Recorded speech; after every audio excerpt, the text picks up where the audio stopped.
Assalamu alaikum wa rahmatullahi ta'ala wa barakatuhu. Barkamu da kasance a cikin shirin labaran Kannywood daga nan Hausa Post TV.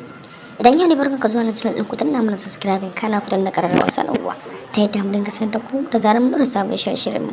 Mun gode. Fitacce jaruma wacce aka fi sani da Salama ta cikin shirin fim nan mai suna Kwana 90.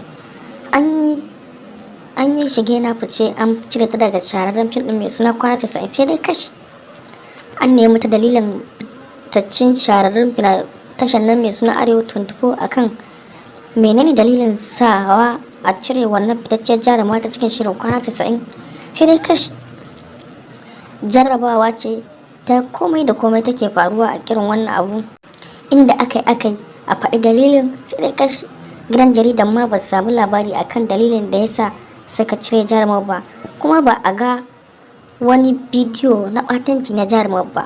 Daman shahararrun tashar nan mai suna Arewa 24 suna jawa mutane wani akan duk dan wasan da su dauka ya tabbata ba shi da laifi, yana ba shi da laifi na ko daya irin na a ce an ga bidiyon sa na batanci ko kuma yana da wani hurumi da hukuma ko kuma yi wa hukuma abin da bai dace ba ko kuma yana da wani laifi wanda zai sa a dakatar da shi daga shirin fim din ko kuma wani abin.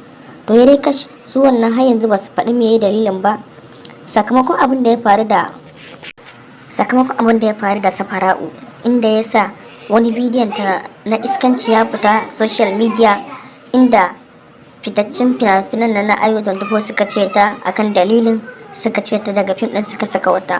To sai dai kash ita ma wannan ana tunanin ko dai shine bidiyon nata ne na batanci ta fita ne aka ce ta ko kuma dai ta yi wani laifin ne.